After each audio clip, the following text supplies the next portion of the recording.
about you, Lord. Lord, indeed, Panginoon, wala kami, Panginoon, dito, Panginoon, kundi dahil sa'yo. Lord, you are worthy, Panginoon, ng aming praises, Lord. You are worthy, Panginoon, ng aming mga kamay, Panginoon, na maitaas ka, Lord. You are worthy, Panginoon, na mapapurihan, Panginoon, at sambahin sa buhay ng bawat isa, Lord. And Lord, this morning, we will declare how great you are, Panginoon.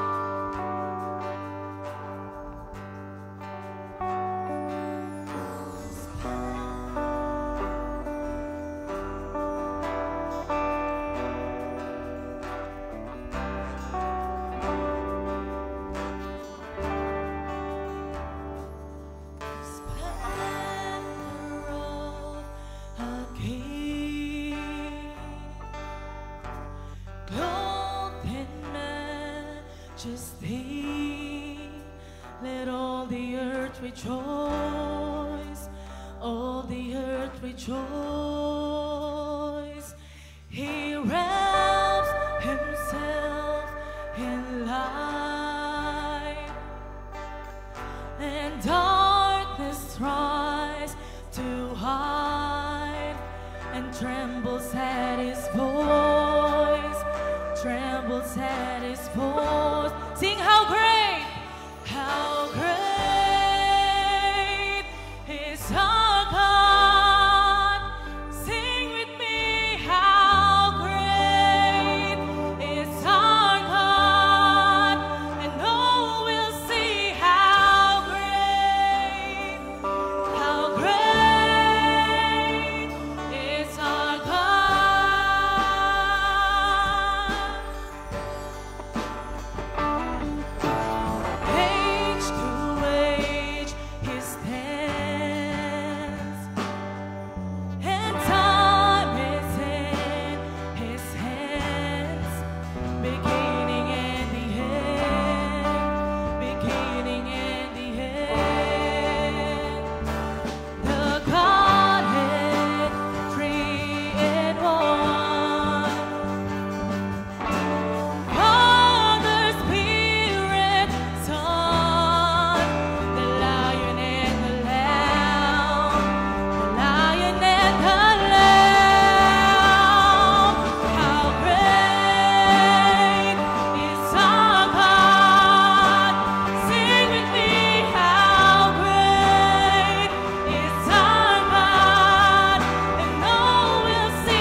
namin, Panginoon, na Ikaw ang Diyos noon, ngayon at magpakailanman. You are faithful, You are stronger, You are higher, Panginoon, at walang ibang makakapantay sa iyo, Lord. Hallelujah!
Amen. Binabalik na po namin sa chairman.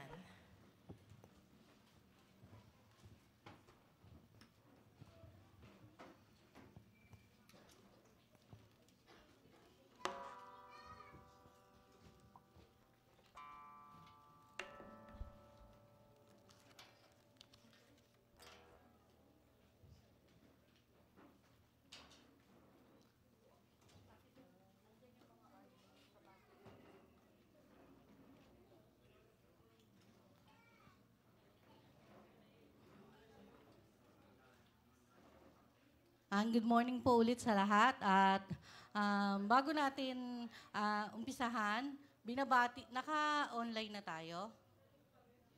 Meron na. Binabati ko yung lahat ng nakasubaybay sa ating online live, ang mga pamilya sa ibang bansa, Doria family, especially sa kanila, kila Ate Feli, kila Kuyang Joey at Cristel, sa iba pa na mga kapatid, sa ibang assembly na tumututok din dun sa live natin. Good morning po sa inyong lahat. Good morning dun sa ating dalawang bagong sisters, si Era at si Jasmine. Good morning sa inyo. Sa ating regular visitor, si Abu. Good morning. At yun, isang magandang at mapagpalang umaga para sa lahat. Wala namang ibang bisita. Yun. Kaya, yun, tayo ay isa sa maraming churches dito sa buong Pilipinas na sinabi ko nga kanina, may bago na namang i-formalize na dalawang bagong churches sa Santa Maria at yung ating ate na, yung sama-sama nating pinagtutulungan na church dun sa Paho, na ang ano na niya ay Christ Life Assembly May Kawayan. Yan. At kami yun, ulit na nanatili yung aming stand na ang salvation ay sa pamamagitan ng pagsisisi sa mga kasalanan, pagpapabautismong lubog sa tubig at kalakip nito ang pagtanggap na banal na spirito na may iba't ibang pagsasalita sa iba't ibang wika. At yung mission ng church ay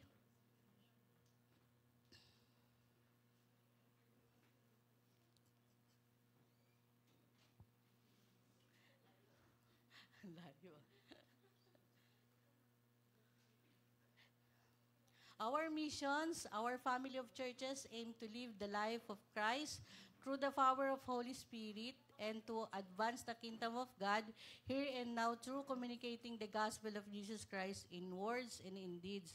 And our vision is saving souls, transforming lives, and planting churches. Yan. Parang biglang lalaw down yung excitement ng lahat. Gusto niyo ba ma-excite? Ay, ayaw niyong ayaw niyong sumagot ha. Sige. Hindi, pampaano lang. Pampa-excite lang, pampa-warm up lang. Meron akong hinandang games. Bago ko tawagin yung testimony, alam kong kinakabahan siya eh. Chill ka lang muna dyan. Yung games natin, tawag dito, fast the ball. Pero since wala tayong bola, meron tayong imaginary ball. Kung paano ito laruin, ganito. Kunyari, may sasabihin akong pangalan, Pastor Jad. Marami tayong masasabi sa kanya, di ba? Kung anong karakter niya, anong physical, niya. Tatawag ako ng isang tao, kunyari, Kurt. Pag tinawag ko si Kurt, sasabihin niya kung ano yung natatandaan niyang attitude, character ni Jad. Tapos, pass the ball ulit. Mamimili ka kung sino.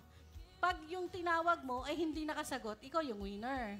Pero pag hindi ka nakatawag within 1, 2, 3, lose ka na. Kailangan, meron tayong masasabi. Lahat kasali At ito yung prize. Hindi to joke may prize tayo. Mau, please. Di ba? Ayan, makik. Kung kayo may sponsor na personal collection, may sponsor na chocolate, ibahin nyo tong sponsor ko. Game na. Excited na ba ang lahat? Okay, game. Pass the ball. Una akong tatawag ng pangalan, tapos tatawag kayo ng ibang pangalan din. Dapat may masasabi sila dun sa sasabihin kong character. Mau, please.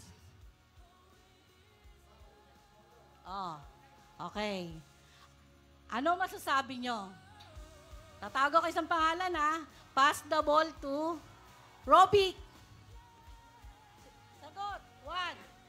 Sagot. 2. Father God. Tawag ka name. Shana.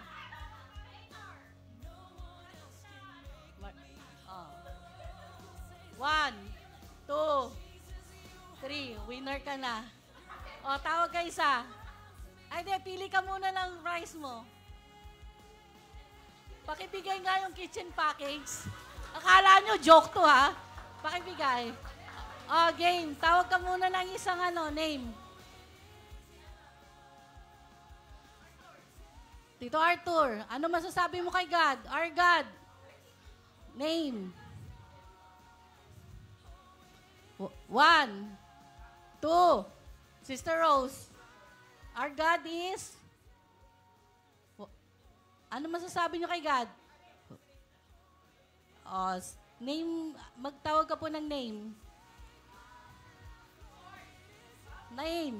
Name. Tawag ka ng name. Janine. Name. Nathaniel. Mag-asawa talaga to. Name. 3 lang. 2 na lang na winner Kuya Carl. Name.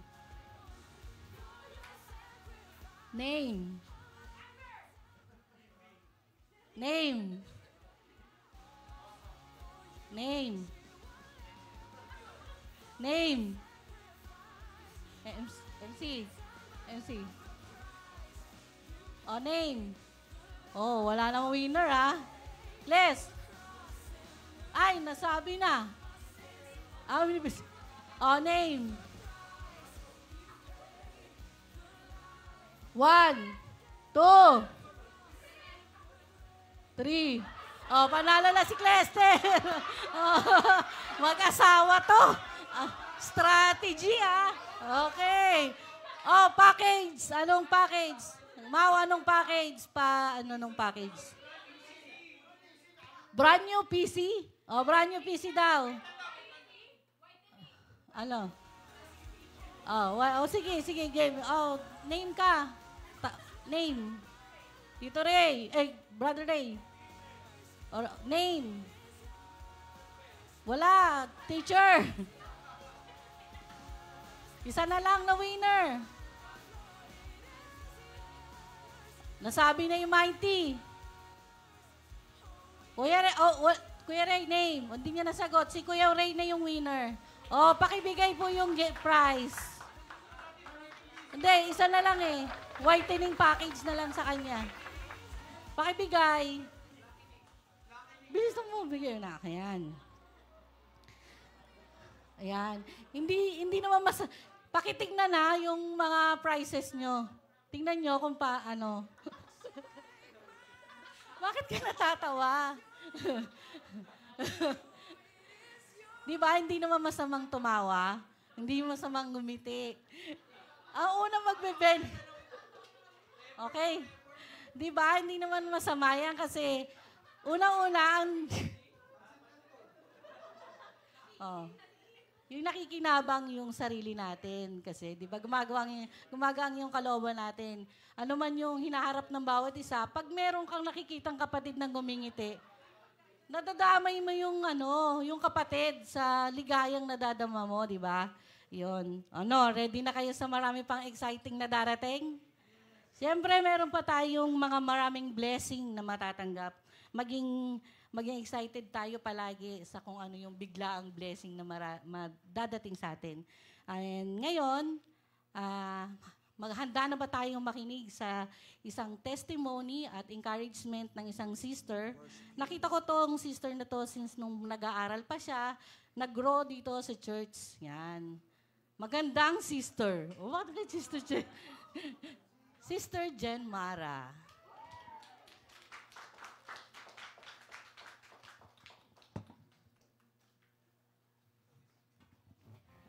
Hi po, good morning.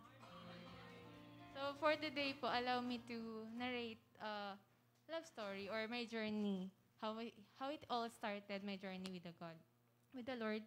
Okay, so it's all started in the year 2017 when I got invited, of course, by my colleague, a co-worker that time, si Ate Chris. Joke lang, si Seth pala to. So ayun nga po, in year 2017, so, I got invited, then, tulad po ng other visitors and like other kapatid, I got baptized. I repent, I got baptized, and then, I pray hard to get the Holy Spirit. And, my journey with the Lord, syempre, hindi po siya smooth sailing journey. It was,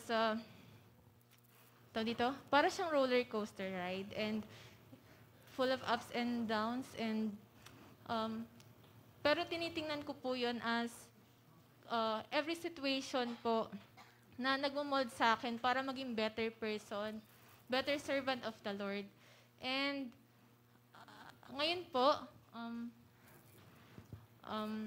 patuloy ko pa rin pong nilalakaran yung salvation na, yung free salvation na inoffer ni Lord. And I know na kung hindi po siguro ako makbang that time, siguro you're not seeing me right now declaring my testimony to the Lord. And to our regular visitor po, I hope na i-open mo lang yung heart and mind mo. And I know that God is speaking to you right now. And I know that God has a better plan for you. Yun naman po, and all praise to God po. Thank you.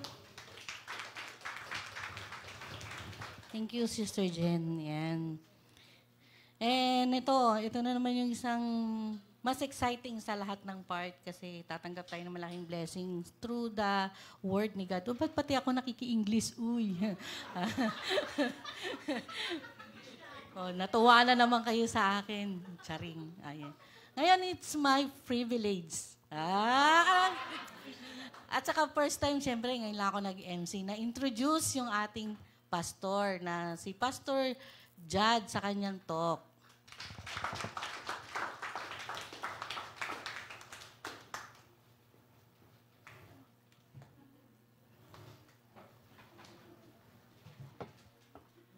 Yun. Good morning po. Thank you. May pa-English din ako nito. Joke lang. Pero, anong Tagalog ng privilege? Kala ko libreng village.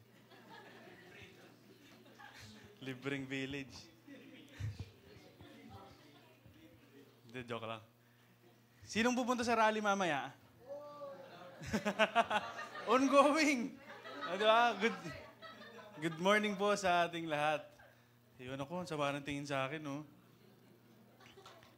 Yun, at welcome po sa bawat isa na nandito ngayon. Masaya akong makita kayo.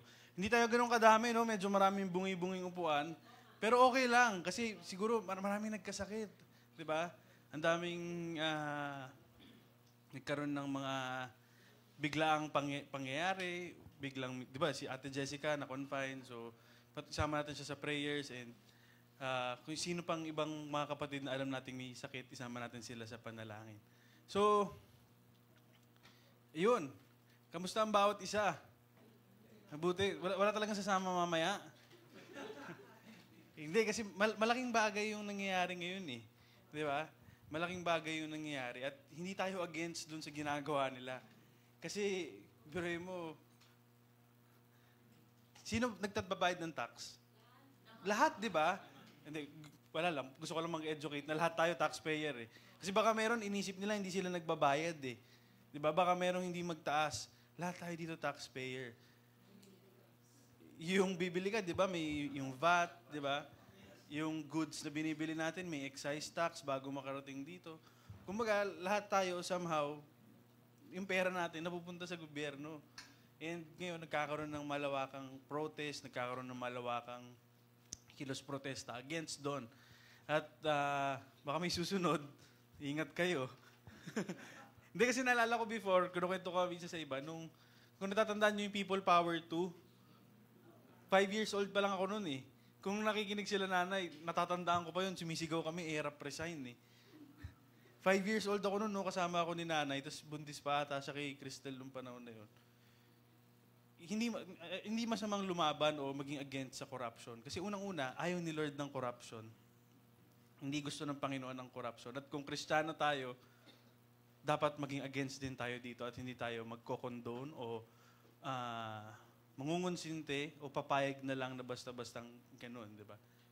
Hindi masamang magsalita, hindi masamang magalit tungkol dito kasi unang-una yun ay mali, yun ay hindi tama at against ang Panginoon doon. Pero ganoon pa man, huwag natin kakalimutan palagi na ipagdasal yung ating bansa at ipagdasal yung ating leaders. Sa tingin ko, yun yung isang nakakalimutan natin na sa mga bagay-bagay. Nalala ko nung nag-attend kami nung, ano tawag Ate Erica, nung Jesus Reigns na yun, may prayer na maraming iba't ibang churches. Doon ako isang namulat na parang, nga, we should pray for our leaders. We should pray for our country. Hindi lang tayo dapat nagpipray ng pangsarili o na nasa loob ng simbahan. We should also pray for our leaders. Kasi sila yung namumuno sa atin, di ba? Wala naman tayong choice kung na-elect na yan, di ba? Pagdasal na lang natin, malay mo magka-change of heart, di ba? Malay mo makilala ng leader natin si Lord. Hindi naman imposible yun, And yun yung isang bagay na sa tingin ko dapat ginagawa rin natin. At patuloy natin na ipanalangin din yung kalagayan ng bansa natin. Ano ba yung mga stand ng bansa natin sa social issues? Kung sobrang compromised na ba yung values ng mga tao? Diba? So, maraming dapat kasama sa ating prayer. Hindi lang pang sarili. Hindi lang sa mga bagay na tungkol sa healing. Hindi lang sa mga bagay na tungkol sa ikalalago natin o ikayayaman natin. Hindi lang yun. Hindi lang yun yung saklaw ng ating panalangin. So, ayun, pagdasal natin na maging mapayapa yung mga protesta nila, magising yung mga leaders natin na meron silang hindi ginagawang tama, di ba? Ano ba yun yung may 12 na bahay sa Forbes? Si Forbes may 12 na bahay. Di ba, 12 bahay, yung taong may trabaho ng normal, hirap makabili ng bahay. Di ba? Yung kahit magtrabaho ka ng magtrabaho, baka kahit 6 digits na sweldo mo, hirap ka pa rin bumili ng bahay, di ba? Sila 12 sa Forbes. Di ba? Nakakalungkot yung ganong sitwasyon, pero ganun pa man, pagdasal natin yung leaders natin, pagdasal natin sila, at umasa tayo ng mapayapang kilos protesta at magising sila sa tama at mabigyang justice, di ba? Yung dapat na para sa mga taong bayan. So bago tayo magpatuloy-tuloy, i-commit muna natin yung word sa prayer. Tayo po tayo lahat.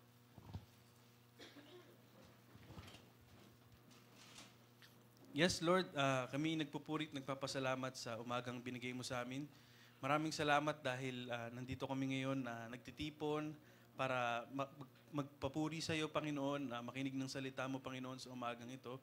Lord, tulungan mo kaming maintindihan kung ano yung gusto mong ipaintindi sa amin, iparealize sa amin sa araw na ito, Panginoon. Yung salita mo lamang palagi yung maihayag, maiangat, Panginoon, at yung mga bagay na hindi namin maintindihan, Panginoon, gawin mo itong simple, gawin mo itong gawin mo itong kayang-kaya namin intindihin, Panginoon, para sa ikalalago namin, Panginoon. Lord, dinadalangin namin yung mga kapatid namin na may sakit, Panginoon, na wala dito. Tulungan mo sila, Panginoon, na makabangon, bigyan mo sila ng kagalingan, bigyan mo sila, Panginoon, ng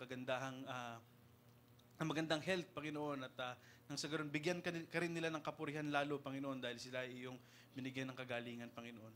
Dinadalangin din namin, Panginoon, yung aming bansa, yung aming mga leaders, Panginoon. Tulungan mo sila, Panginoon, na makita ko ano yung tama, makita ko ano yung just, Panginoon, at bigyang hustisya, Panginoon, yung mga maling gawain o maling ginawa ng mga tao na kailangan managot dito, Panginoon. Lord, humihiling kami ng patuloy mong gabay, humihiling kami ng patuloy mong pagpapahiram ng wisdom sa amin, Panginoon, sa umagang ito. Dinadalangin namin ang lahat sa pangalan ng anak na si Jesus. Amen.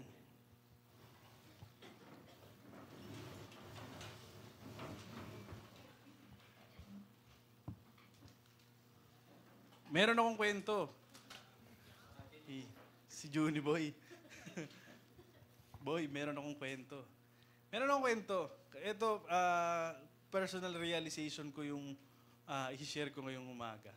Na personal experience ko siya, naging estado siya ng puso ko siguro nung mga nakaraan, na siyempre, nagtatrabaho ko sa isang korporasyon kung saan medyo grabe yung pressure, ganon. And siyempre, sa mga nagtatrabaho sa corp, alam nyo na medyo hilahan pababa minsan, di ba? Parang everybody wants to climb the corporate ladder. Parang ganun yung nangyari. So ako, dati nun wala akong pakialam sa ganun. Yung mga unang trabaho ko, in fact, wala akong pakialam kung ma-recognize ako ng boss ko o hindi. O, parang bonus na lang siya. Kaya lang ngayon, nagkaroon ako ng certain feeling na parang, what if i-aim ko kaya na umakyat sa corporate ladder? What if gawin ko, magpabibo ko, o gawin kong maganda lahat ng ginagawa ko para, yun, alam mo yun, magkaroon ako ng posisyon, magkaroon ako ng magandang estado sa loob ng opisina. Kasi di ba minsan, masaya yung ganun di ba? Na parang feeling mo, boss ka, feeling mo, entitled ka sa mga ganitong bagay. So, nung mga nakaraan, honestly, naging sobrang focused ako sa ganitong paraan. Ang nasa isip ko lang, posisyon, ang nasa isip ko lang, ma-promote, lumaki yung sweldo. Kasi parang inisip, at the back of my head, sabi ko, para naman to sa akin, sa family ko. Parang ganun ko siya gusto lagi gawin. Masyado ako naging focus doon to the point na may mga bagay na mag-exert ka talaga ng extra effort, mag-exert ka talaga ng extra time. Siguro kung yung normal na gawa mo, 15 pages lang, gagawin mo 25. Para lang masabing nag-exert ka talaga ng effort. Kasi nga, at gusto kong may mangyari sa karir ko, di ba? Gusto kong may mangyari sa... Uy, hindi to sobrang nakakayak, ha? Baka sobrang tayo seryoso. Realization ko lang siya ng mga nakaraan kasi ganun yung nafe-feel ko na parang gusto ko ganito, gusto ko maging member ako ng ganitong committee, gusto ko maging member ako ng ganyan.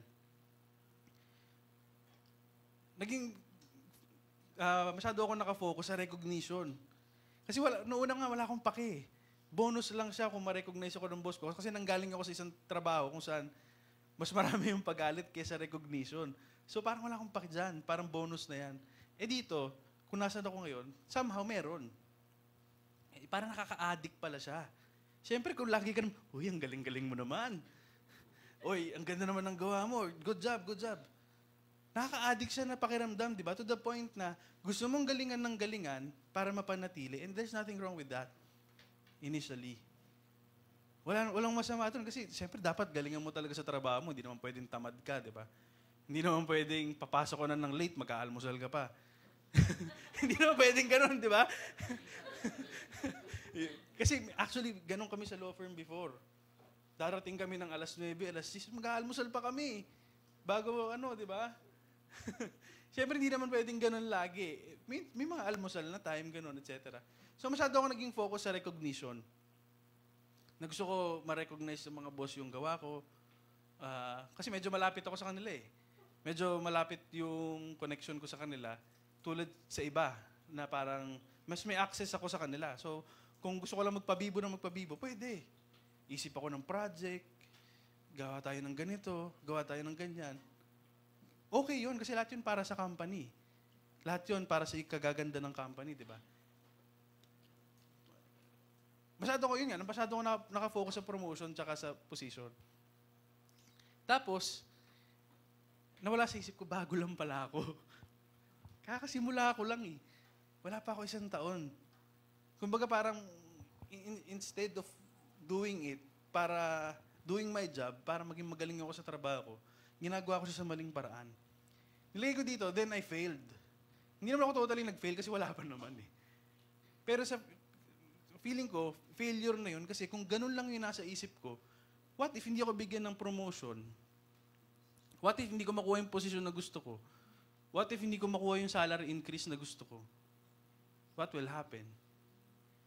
Di ba? Nawala yung motivation ko to be excellent in what I do. Kasi yung motivation ko kung bakit ko siya ginagawa, mali. Hindi ko gusto galingan for my self-improvement. Gusto ko galingan para mapansin ng iba. Ganun yung na-realize ko noon. Sabi ko, parang ganun na lang yung ginagawa ko. Noon excited ako pumasok eh. Sabi ko, tatrabaho tayo. Minsan nga sinasadya ko mag-reply ng gabi para alam nila nagtatrabaho pa rin ako kahit gabi. Tapos na-realize ko isang beses, kung ma-message ko siya ng gabi at makikita niya, may istorbo siya, di ba? So hindi magandang culture yung dapat gabi na nagre-reply ka pa, di ba? Dapat alisin ko yung ganun. So minsan ganun naisip ko eh. Reply kaya ako mga alas 10. Ay, tatrabaho pa to alas 10. Pero na-realize ko mali yun. Hindi ko siya ginawa. Mga 8 lang. Para gising pa. Pero kasi nangyayari minsan talaga yon na kailangan ko mag-work or kailangan on-call ako. Minsan nagre-reply talaga ako ng alauna. Hindi dahil gusto ko magpabibo, kundi dahil kailangan. Minsan magre-reply ako alas 10, ganun. Kasi minsan may biglang may mahuhuling nanakaw. Siyempre, kailangan pabayaan lang, di ba? Minsan kailangan sila kulong o kailangan may mag-assist. So ganun, feeling ko nun, nawala yung motivation ko sa ginagawa ko kasi parang malayo naman. Hindi naman sa hindi ako pinromote, pero parang wala pa. Ako lang yung nag-expect kasi ako ng bagay na hindi ko dapat i-expect. So parang mali yung motivation ko sa ginagawa ko. Nawala sa isip ko na dapat pala, sana ginagawa ko ngayon. Sa lahat ng ginagawa ko yun sana para kay Jesus. Para sa Panginoon. Masyadong na-separate yung pagiging Christian sa pagtatrabaho. Kasi parang, may iba kasi ang point of view nila, hindi, sa trabaho, dapat hindi ka Kristiyano. O iba yung church, o hiwalay mo yung pagiging Kristiyano mo sa loob ng simbahan. Ay, sa trabaho mo. Hindi siya ganun eh, di ba? Dapat sa workplace mo, kung nasaan ka man, nasa school ka, Christian ka dapat. Ang dapat sa lahat ng ginagawa natin, nakikita si Jesus sa buhay natin o nag-glorify siya. So napaisip ako, sa loob ng simbahan, ganun din ba ako? O ganun din kaya ako? Gumagawa ba ako sa loob ng simbahan para mapansin o manghingi ng approval mula sa mga kapatid? Ganun ba yung baka ganun din rin yung mindset ko na gagandahan ko lang yung talk ko para, "Uy, brother, ganda ng talk mo ah." O kaya, magigitara ba ako ng maganda para sabihin na, "Uy, ang ganda ng gitara mo kanina, ganda ng tunog mo." Alam nyo, guilty po ako doon nung bata ako. Sa iPraise. Hindi ko alam, lagi ko sinasabi ito sa mga mas bata. Parang tanda ako tuloy, no? Na siguro at some point, merong phase talaga na darating ka na parang gusto mo magpasikat eh. Tama? Di ba? Parang may ganun. Kasi tumutugtog ka eh. Nakikita ka, visible ka sa harap eh. So parang, Nandyan si Jade. Yeah, kailangan ko gandahan yung solo. Ganon. Nung nasa Kamuning, sabi ko, hindi pa kami mag-uusap nun, pero andyan si Jade, no? Lakasan ko nga yung gitara ko. Tinanong ko siya kahapon Tinanong ko siya kagabi. Sabi ko, nung mga dati ba, nung nasa Kamuning ba tayo, alam mo naman nagigitara ako, di ba? Sabi, oo, napapansin ko naman. Pero yun nga, parang, di ba, lahat tayo guilty doon. O ako, personal, naging guilty ako doon na dumating sa point na na-abuse mo yung ministry para lang magpasikat. And mali yun. Mali yun. Pag nagstay ako sa ganong pananaw o ganong kalagayan, wala na. Gagawin ko na lang lahat ng to for show. Gagawin ko na lang lahat ng ginagawa ko sa ministry para mapansin, para manghingi ng recognition mula sa mga kapatid. So minsan, ang pag-join sa isang, ito, nagiging dahilan, di ba, para magpasikat tayo sa church. O pala si Junel, gagawin ko sana example yung pagbibigay ng, ano yung binibigay niya? Yung communion elements, di ba? Pantay-pantay yung pagkakalagay niyan. Yung kupita, malutong pa yan. Di ba mga ganon? Pero, mali siya, di ba? Mali siyang mindset. Mali siyang pag-iisip kasi hindi tayo dapat gumagawa para lang magpasikat. Hindi tayo dapat nagbibigay ng effort para lang manghingi ng recognition. Dapat to ginagawa natin kasi gusto natin i-glorify si Lord. Di ba? Tingnan natin yung confrontation sa Matthew 23. Pagkatapos si Jesus ay nagsalita sa napakaraming tao, at sa kanyang mga alagad, kanyang sinabi, ang mga guro ng kautusan at ang mga Fariseyo ay umupo sa upuan ni Moises.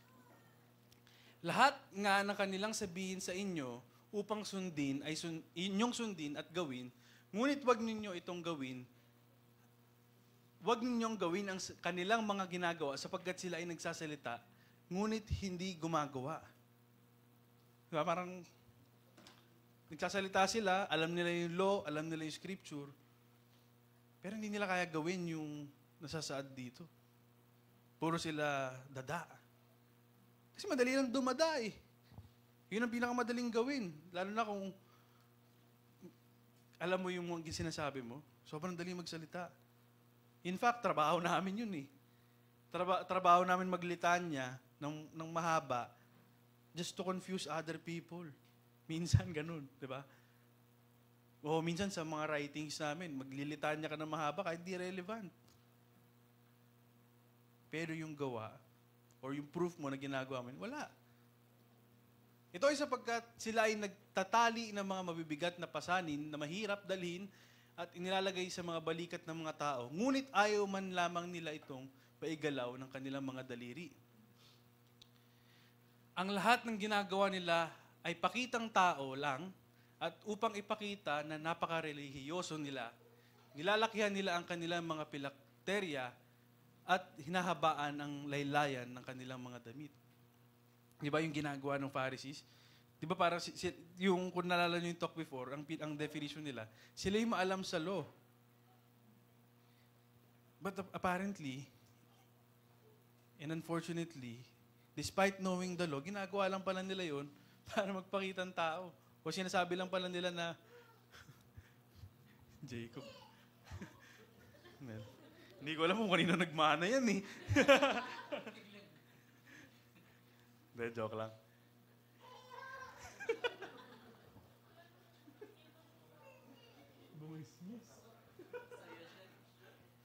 Ginagawa lang pala nila yun para magpakita ng tao. Na kunwari nag-worship, kunwari ganito. Pero ang totoo, pinapahirapan nila yung mga tao. Sa mga sinasabi nila, sa mga inuutos nila. Mahilig silang upo sa mga upuan pandangal, sa mga handaan at mga sambahan, at gustong-gusto nilang batiin sila at igalang sa mga mataong lugar at tawaging guro. Ngunit huwag kayong magpatawag na guro dahil lahat kayo ay magkakapatid at iisa lang ang inyong guro, At huwag ninyong tawaging ama ang sino man dito sa lupa dahil iisa lang ang inyong ama, ang amang nasa langit.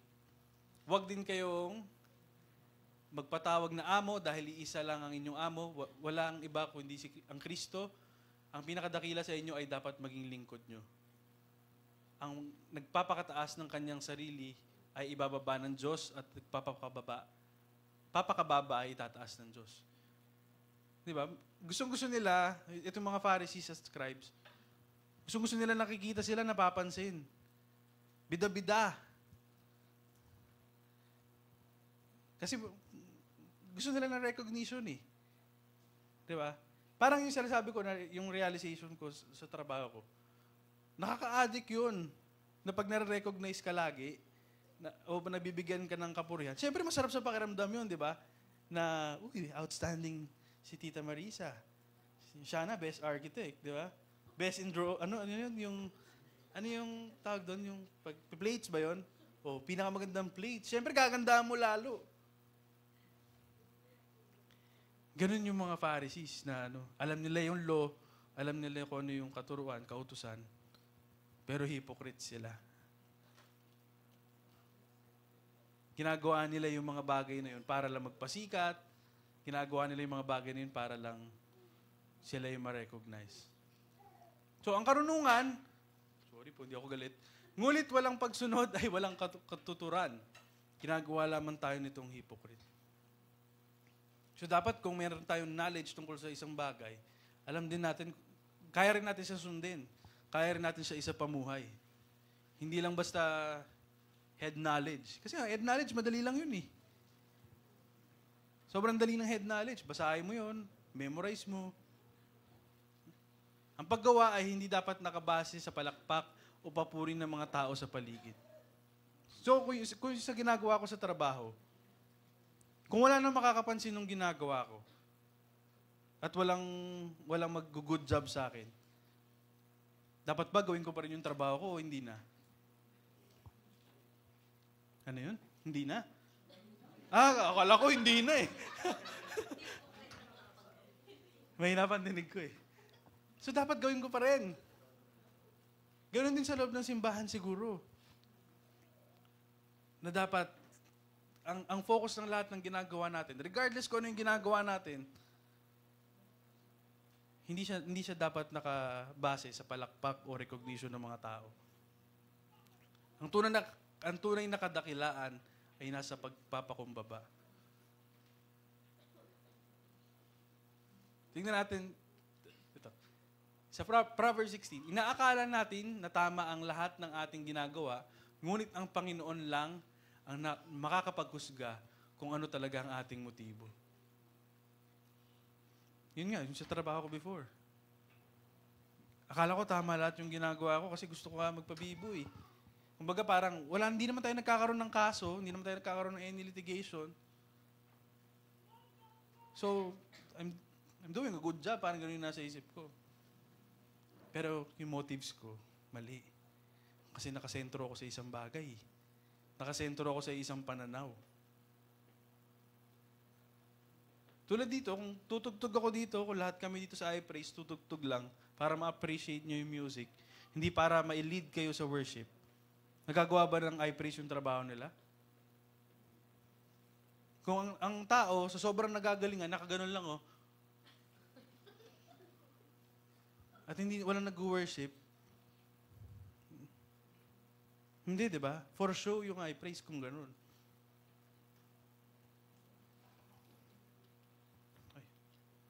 Ang kayabangan ay humahantong sa kapahamakan at ang nagmamataas ay babagsak.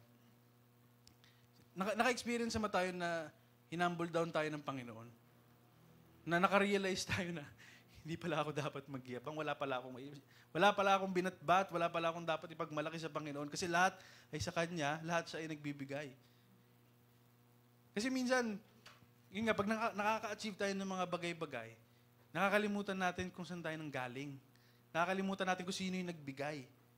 To the point na, bitawan ko na yan, kaya ko na tumayo sa sarili kong paa eh.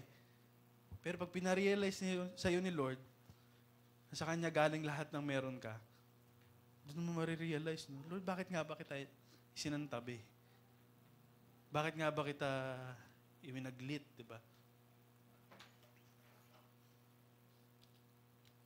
Sa Philippians 2, huwag kayong gumawa ng anumang bagay dahil sa makasariling hangarin o paghangad na maitaas ang sarili.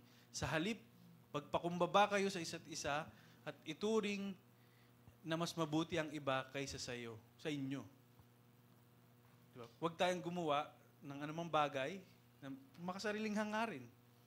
Again, yung hangarin ko nun makasarili. Sobrang makasarili. Kasi gusto ko lang recognition eh. Gusto ko lang promotion eh. Gusto ko lang mataas sa sweldo eh. Sobrang makasarili, walang iba, yun lang. Ang point of view ko noon, lahat to ginagawa ko lang para magka-income. Diba? Wala nang iba. Pero dapat, Christian din ako sa trabaho. Dapat nakikita rin si Lord sa akin sa trabaho.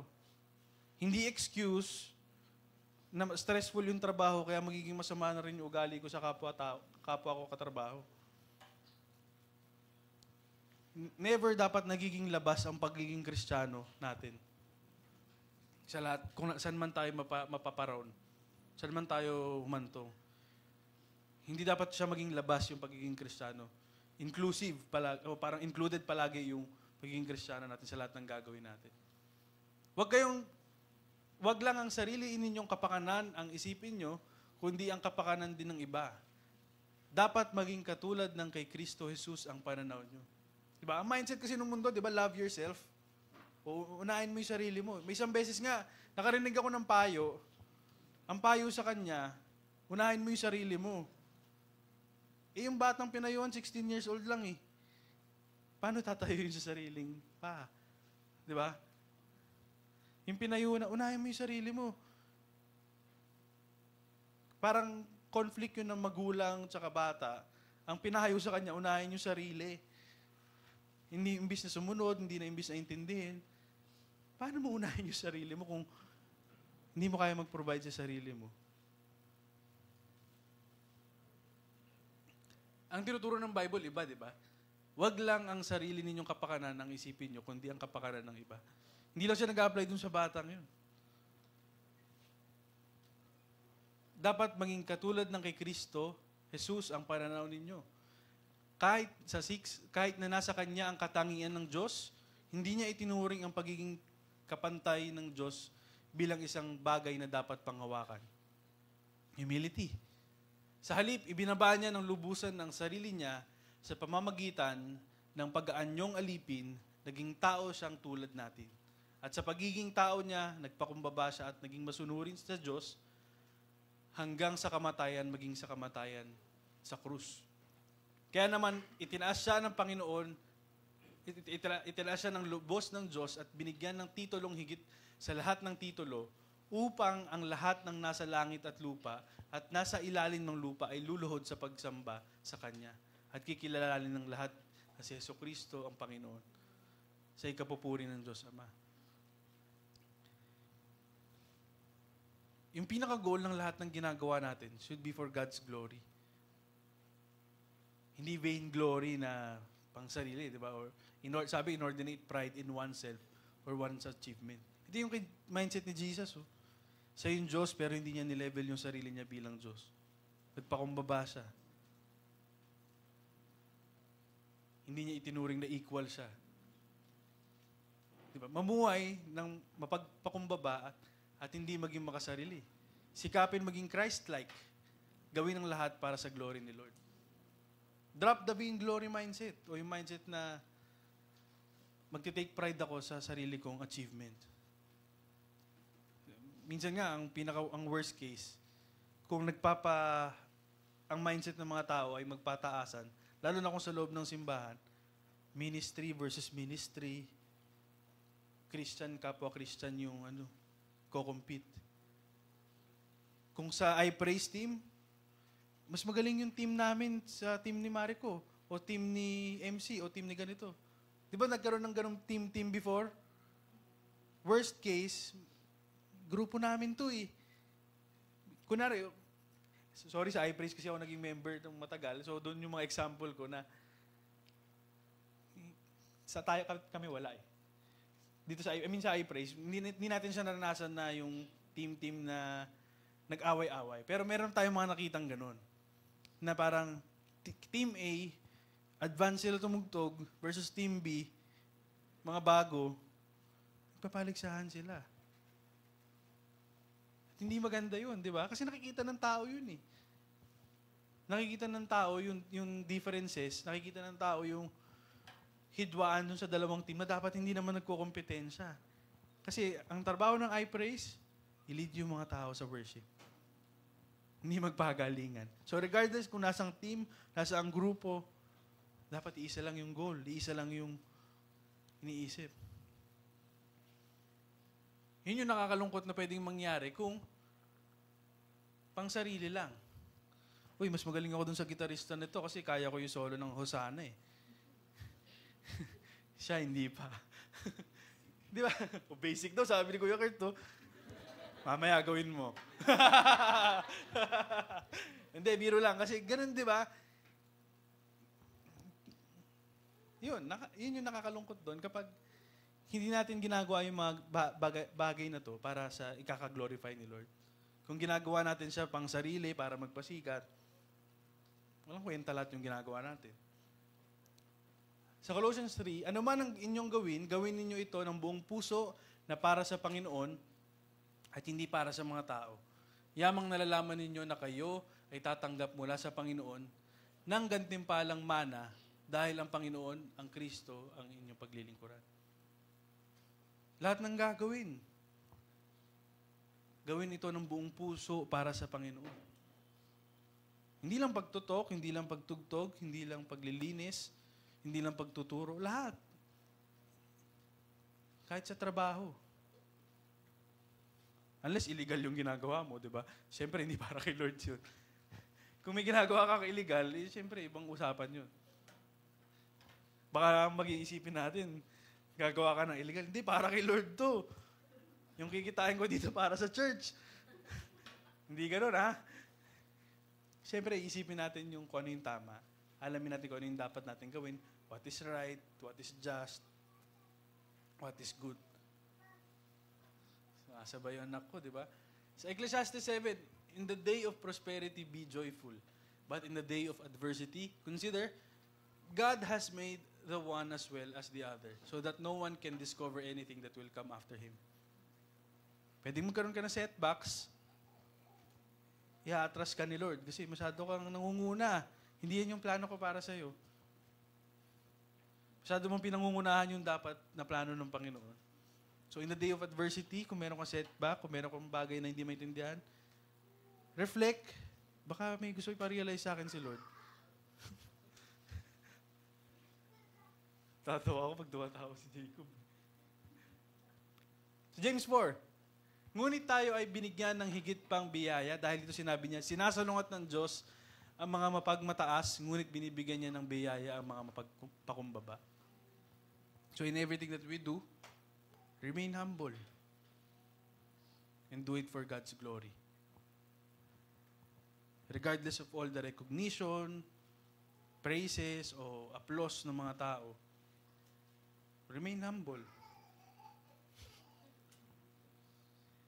Always remember the reason kung bakit mo ginagawa itong mga bagay na ito. At ang reason ay dapat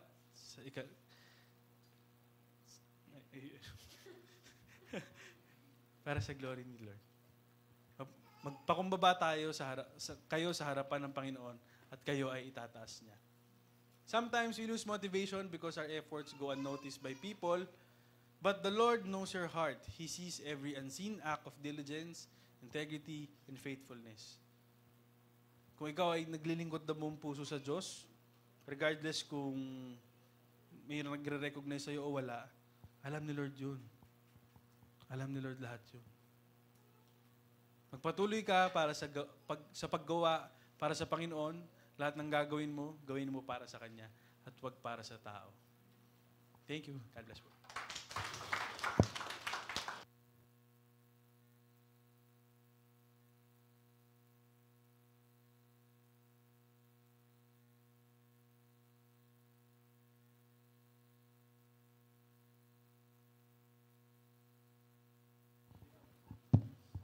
Ang sarap pa ng upo ko. Ako pala yung MC.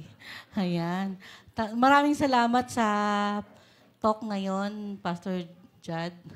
Yun. Wala na akong second voice doon. Okay na yun. Ayun. Gumawa. Parang yun yung lesson namin ng Sunday School last week. Yan yung lesson namin. Gumawa para kay Lord. Ayan. Asan na?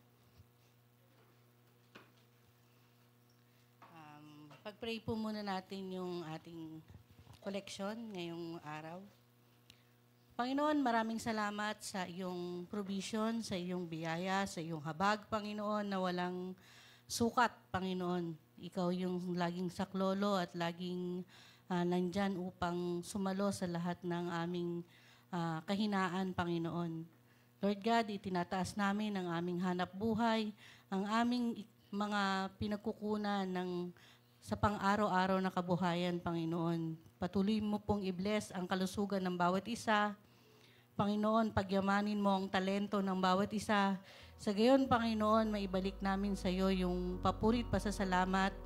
At Panginoon, ikaw ang sumukat sa anumang gaano kalaki at gaano kalit ang aming ibigay, Panginoon.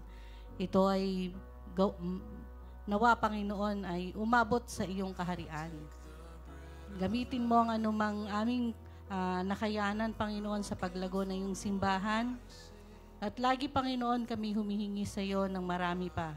Dahil ikaw lamang yung Diyos na tanging tinitingnan namin na magbibigay ng lahat ng kakulangan na meron kami. Panginoon, maraming salamat po sa pangalan ng iyong anak na si Jesus. Amen. Wala si Junel.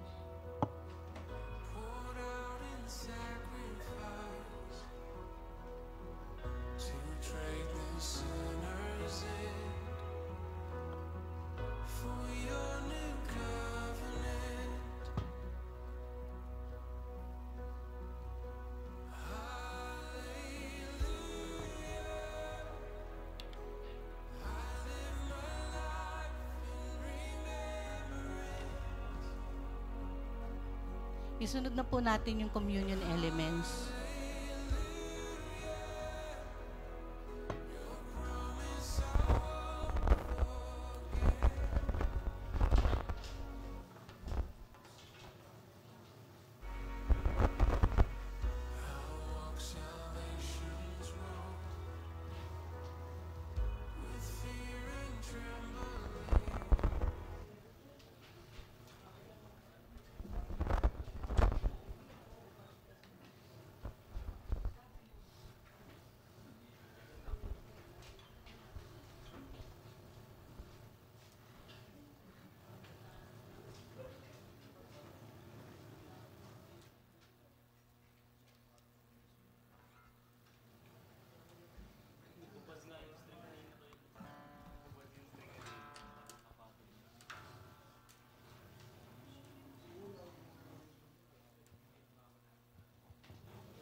Tumayo na po tayong lahat.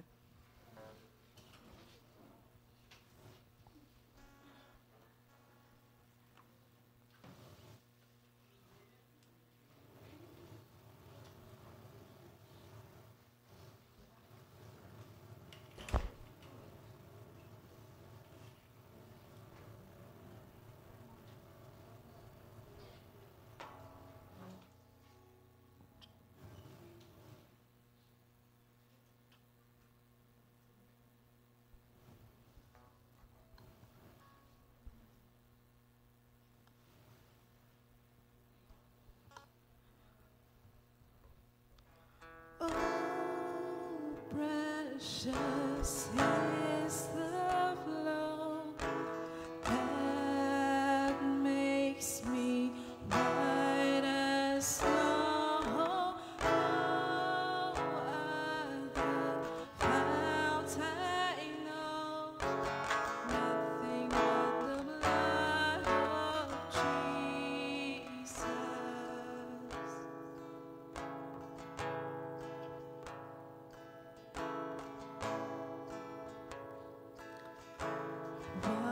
can wash away my sin? Nothing but the blood of Jesus. What can make me whole again? Nothing but the blood of Jesus. Oh, precious is the blood that makes me white as snow. No other fount I know. Nothing but the blood of Jesus.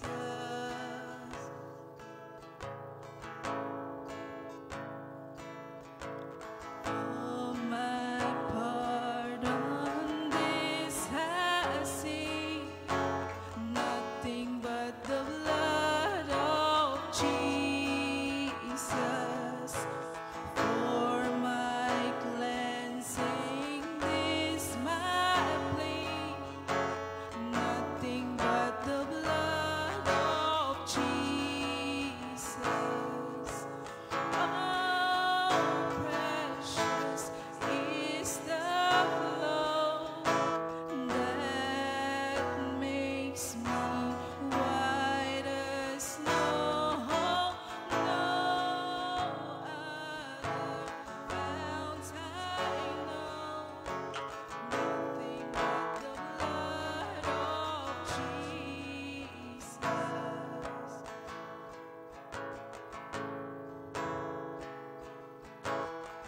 This is all my hope and peace. Nothing but the blood of Jesus.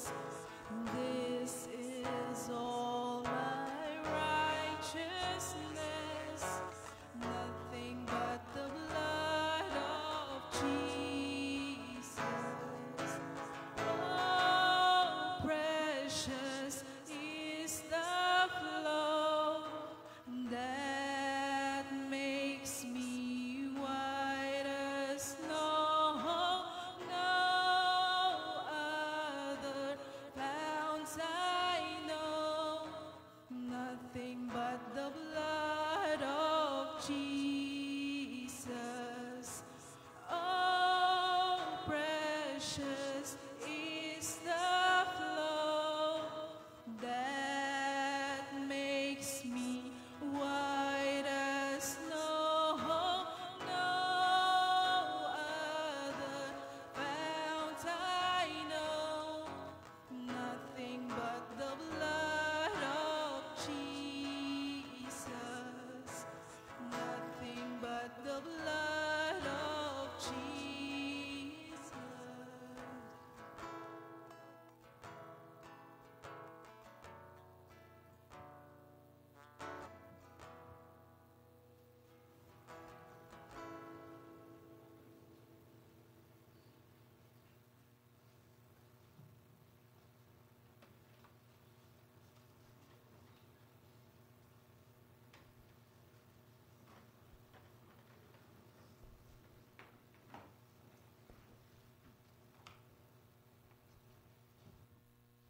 Hello.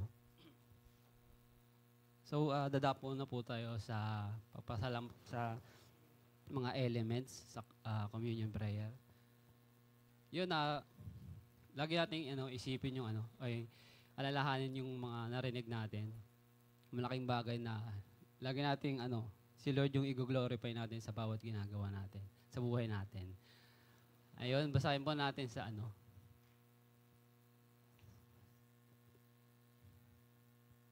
Corinthians po.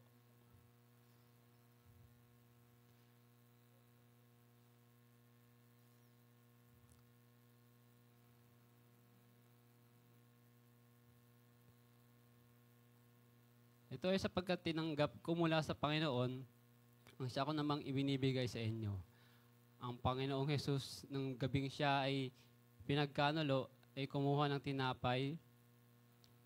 pagkatapos niyang magpasalamat, pinagputol-putol niya ito at sinabi, kunin ninyo, kainin ninyo, ito ang aking katawan na pinagputol-putol para sa inyo. Gawin ninyo ito sa pag-alaala sa akin.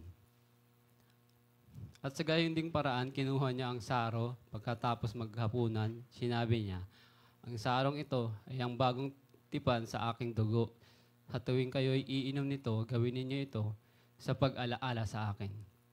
Ito ay sapagkat tuwing kakain kayo ng tinapay na ito at iinom sa sarong ito, inahayag ninyo ang kamatayan ng Panginoon hanggang sa kanyang pagdating. Pag-pray po natin yung mga elements. Yes, Lord God. Ama, maraming salamat, Panginoon, sa araw na ito, Panginoon, Lord God. Salamat sa mga narinig namin, Lord God. Ikaw lamang, Panginoon, lagi yung aming itataas sa buhay namin, Panginoon. At itataas namin, Lord, yung mga elements na ito, itong kapirasong tinapay na nagsisimbolo ng katawan ni Kristo na nabugbog, nasugatan at nagkaroon ng mga latay, Panginoon, Lord God, upang siya yung tumanggap, Panginoon, yung mga palaw na nararapat sa bawat isa sa amin, Panginoon. At itong laman ng kupita na kanyang dugo na nagsisimbolo, Panginoon, ng paglilinis sa aming mga kasalanan, pagtubos sa aming mga kasalanan. Maraming salamat, Ama, sa sakripisyo ng iyong anak na si Jesus. At kami pinalaya niya at binayaran sa aming mga kasalanan. At ngayon, aming alalahanin ito, Panginoon, ng hindi lang tuwing linggo, Panginoon, kundi sa araw-araw ng aming buhay ay lagi namin siyang alalahanin sa bawat ginagawa namin. At ikaw yung maitaas sa bawat buhay ng bawat isa sa amin, Panginoon.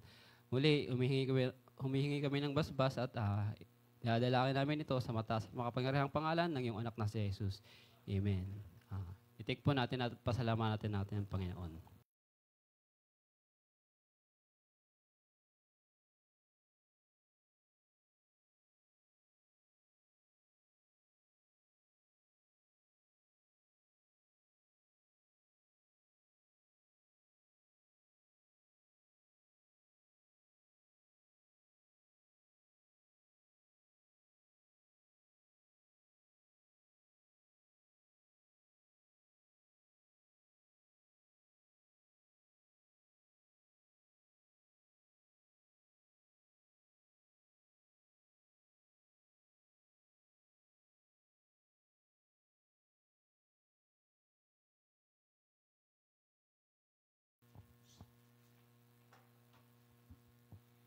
I-close na po natin yung meeting natin sa prayer. Lord God, maraming salamat po sa buong umaga, Lord, na binigay niyo sa amin ngayon. Salamat, Lord, sa lahat, Lord, ng narinig namin ngayon. Thank you, Lord, sa reminder na hindi namin ginagalingan, Lord, yung mga ginagawa namin para sa validation ng ibang tao o para makita ng ibang tao, Lord, na maganda ginagawa namin, kundi para sa iyo, Lord, kundi para itaas kayo, Lord, at bigyan kapurihan kayo, Lord God. Maraming salamat, Lord, sa nagdaan na linggo, Lord. Thank you, Lord, na lahat kami nasa maayos na kalagayan, ligtas, Lord. Pinrotektahan niyo kami, Lord, at pinrovide niyo yung needs namin, Lord God. We thank you, Lord, sa lahat ng blessing, and we ask, Lord, the same for next week, Lord, na kayo na po yung bahala na maggabay sa amin, magprotekta, Lord, sa susunod, Lord, na linggo hanggang sa makarating ulit kami dito, Lord, ng ligtas. Sa next Sunday, Lord, na sama-sama at nasa maayos na kalagayan, Lord God. And we also pray for our country, Lord, and our leaders, Lord, na sana maging masaayos, Lord, ang lahat, Lord, maging just and fair, Lord, yung buong bansa namin. And sa darating din, Lord, na bagyo, Lord, or sakuna, kayo na po, Lord, yung mag-ingat sa lahat, Lord. Kayo po yung magbantay sa amin na sana wala pong mangyaring masama, Lord God. Hanggang sa makabalik kami dito, Lord God, ng maayos next week, Lord God. And kayo rin po, Lord, yung magpagaling, Lord, sa mga may sakit, Lord. Alam ko po na kayo lang po yung nakakakita ng kalagayan namin at kayo rin po, Lord, yung may kakayahan, Lord, na magtanggal ng kahit anong masama, Lord, na nangyayari sa katawan namin, Lord God. And sa kakainin din namin mamaya, Lord, kayo po, Lord, yung mag-bless ng food namin na sana po maging source po yun, Lord, ng kalakasan at kabusugan ng bawat isa, Lord God. Again, Lord, maraming salamat po sa lahat ng blessing and we praise you and we glorify you. In Jesus' mighty name, amen.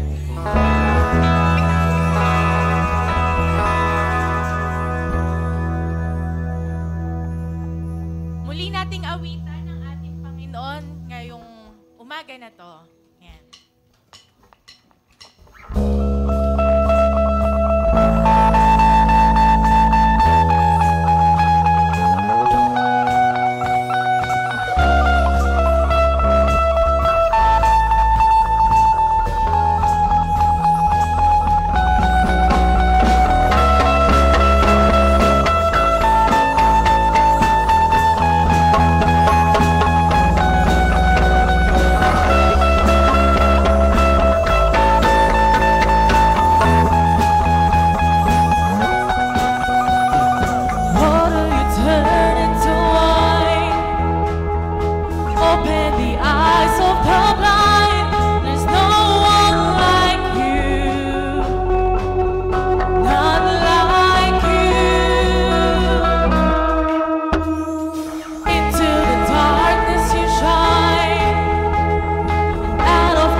natin to kanina na i-humble natin yung self natin kay Lord at patuloy tayong magtiwala sa Kanya. Amen and happy Sunday po.